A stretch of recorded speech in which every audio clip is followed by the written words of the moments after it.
Good evening. I'm Arthur Murrow, and this is your daily briefing for 2026-04-04.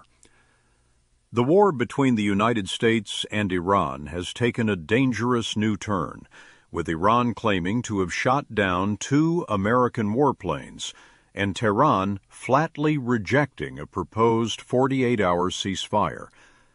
Meanwhile, far above the turmoil on Earth, the 4 Artemis astronauts have quietly passed the halfway mark on their journey to the moon.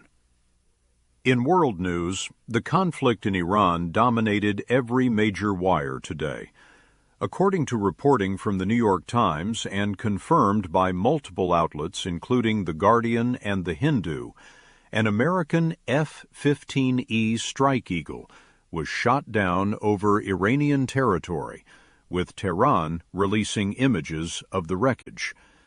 Iranian state media also reported that a U.S. A-10 attack aircraft went down in the Persian Gulf after being struck by Iranian defense forces.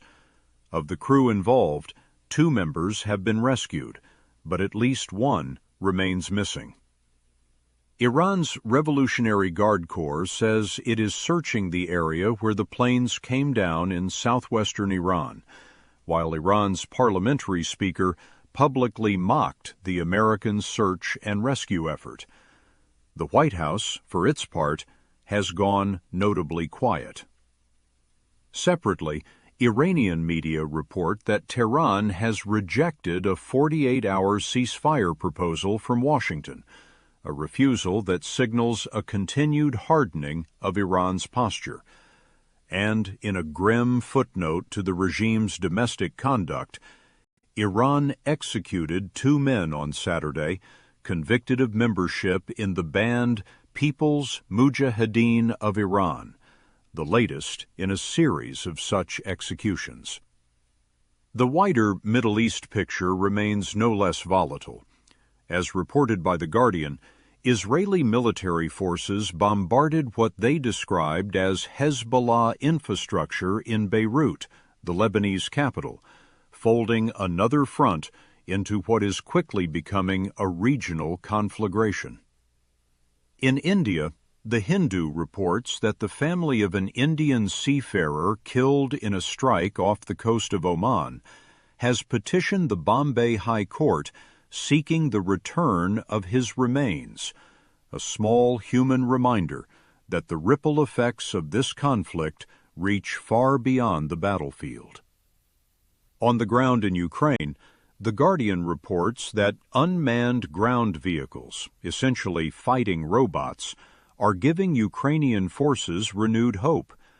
Since the spring of 2024, their use has grown exponentially, transforming what was already a grinding war of attrition into an increasingly technological contest.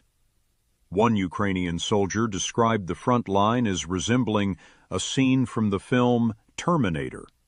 The machines come in various configurations, from tracked platforms to wheeled units carrying anti-tank mines, and their proliferation suggests the nature of land warfare is changing in real time. On a far more hopeful trajectory, NASA confirmed Friday evening that the 4 Artemis Two astronauts have crossed the halfway point between Earth and the Moon. As reported by Dawn, Mission Control informed the crew that they are now closer to the lunar surface than to home. The mission is on course for a planned flyby, and the crew, which includes NASA pilot Victor Glover, Canadian astronaut Jeremy Hansen, and mission commander Reed Wiseman, appears to be in good spirits. It is worth pausing to note the strange juxtaposition of this day. Humanity is simultaneously reaching for the moon and watching 2 nations trade missile fire over ancient territory. The ceasefire rejection from Tehran, combined with the loss of American aircraft and the continued Israeli strikes on Beirut, suggests this regional crisis is escalating, not stabilizing. The silence from the White House is itself a kind of statement, though what it says precisely remains unclear. That's all for today. I'm Arthur Murrow. Stay informed, stay skeptical, and we'll see you tomorrow.